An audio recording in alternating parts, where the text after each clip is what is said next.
Now, as Israel's Lebanon ground offensive continues, Rebin Ash, the Lebanese ambassador to India, has spoken exclusively to India Today's Geeta Mohan. He has a snippet.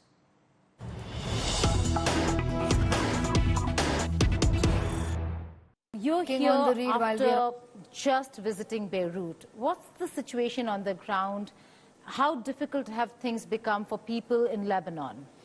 Thank you, Geeta. Thank you for having me. Well, the situation is an all-out war waged by Israel against Lebanon.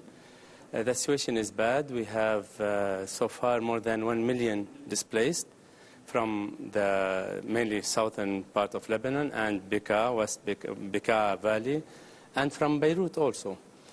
Plus, of course, you know that we have the about 2 million Syrian refugees that Lebanon hosts. So the situation on the ground is very bad. This is on the humanitarian side. On the military side, there is the daily attack by Israel, the unprecedented firepower that dropped on civilians. So far also we have more than 2,000 innocent civilian souls have perished and more than about 5,000 wounded.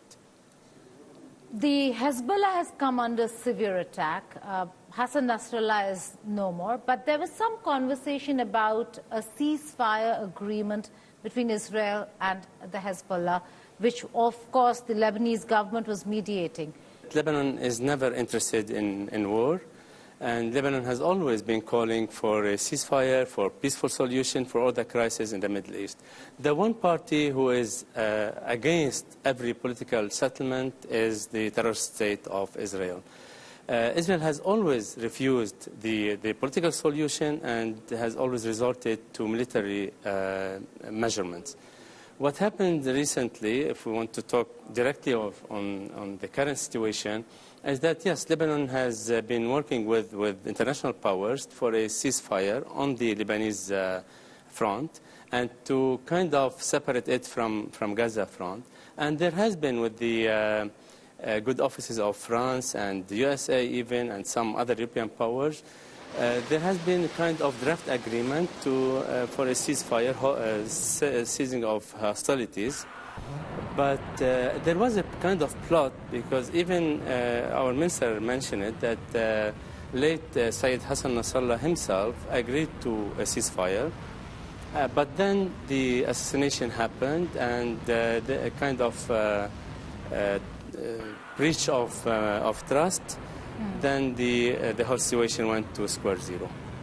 So you are saying, did Hassan Nasrallah agree to the ceasefire agreement? He did.